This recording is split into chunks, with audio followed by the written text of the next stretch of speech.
Welcome. Today we are diving into a fundamental concept in statistics, the margin of error.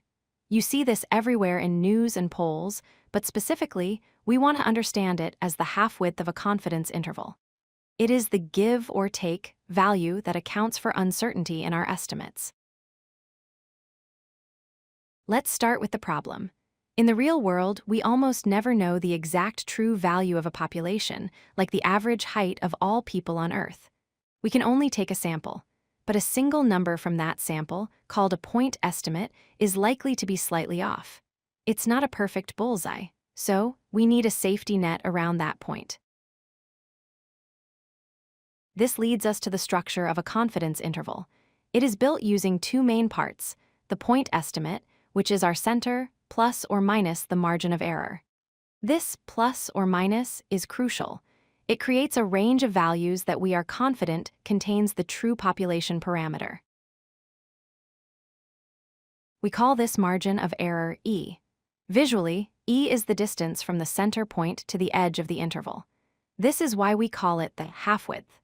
The total width of the interval is actually 2 times EE, represents the maximum amount we expect our estimate to differ from the truth at a specific level of confidence. How do we calculate E? The formula typically involves multiplying a critical value, often denoted as Z star or T star, by the standard error. The standard error is the standard deviation divided by the square root of the sample size. Don't worry about memorizing it yet. Just notice that it depends on confidence and sample size. The first major factor affecting E is your confidence level. If you want to be 99% sure that you caught the true value, you need a wider net. Mathematically, a higher confidence level increases the critical value, which increases E, making the interval wider.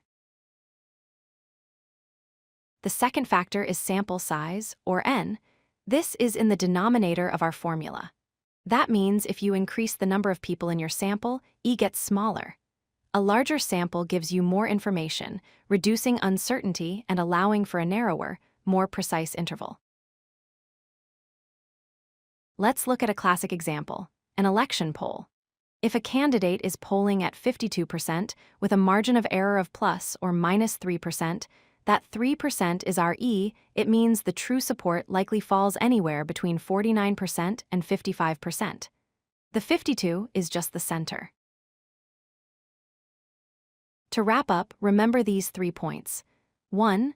The margin of error is the half-width, extending from the center to the boundary. 2. Higher confidence costs you precision by widening the interval. And 3. The best way to shrink that margin of error and get a precise estimate is to increase your sample size. If you like this video, hit that like button and don't forget to subscribe. Visit codelucky.com for more such useful content.